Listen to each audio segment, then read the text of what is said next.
ഹിന്ദുക്കൾ രാജ്യത്തുള്ളതുകൊണ്ടാണ് മുസ്ലിങ്ങൾ സന്തോഷത്തോടെ ജീവിക്കുന്നത് എന്ന RSS തലവൻ മോഹൻ ഭഗവതിന്റെ പ്രസ്താവനയ്ക്ക് മറുപടിയുമായി ഓൾ ഇന്ത്യ മജ്ലിസ് ഇത്തിഹാദുൽ മുസ്ലിമീൻ തലവൻ അസദുദ്ദീൻ ഒവൈസി രംഗത്തെത്തി.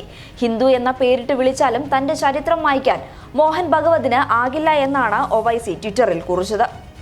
ഭഗവതിന് ഇന്ത്യയിലെ എന്റെ ചരിത്രം മായ്ക്കാനാകില്ല. ഞങ്ങളുടെ സംസ്കാരം, വിശ്വാസം, വ്യക്തിഗതമായ തിരിച്ചറിവുകൾ ഇവയൊന്നും ഹിന്ദുമതത്തിൽ ഉൾക്കൊള്ളണമെന്ന് പറയാൻ അദ്ദേഹത്തിന് കഴിയില്ല. വിദേശ മുസ്ലിങ്ങളുമായി ഇന്ത്യൻ മുസ്ലിങ്ങളെ താരതമ്യം ചെയ്തതിനെയും ഒവൈസി വിമർശിച്ചു. ഭഗവത് ഇന്ത്യൻ മുസ്ലിങ്ങളെ വിദേശ മുസ്ലിങ്ങളുമായി താരതമ്യം ചെയ്താൽ എനിക്കൊന്നുമില്ല. അതെന്റെ ഇന്ത്യൻ എന്ന ഐഡന്റിറ്റിയെ ബാധിക്കില്ല. ഹിന്ദു രാഷ്ട്രമെന്നാൽ ഹിന്ദു പരമാധികാരം എന്നാണ് അർത്ഥം. അത് ഞങ്ങൾക്ക് സ്വീകാര്യമല്ല.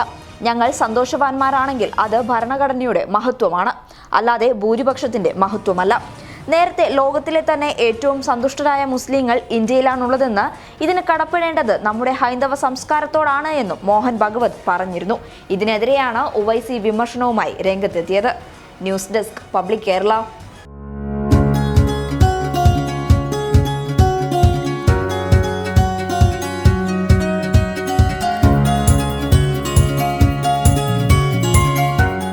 ഇനി സേവനങ്ങൾ വിരൽത്തുമ്പിൽ. ബിസ്മി home nursing service, Anangoor, Kasaragod.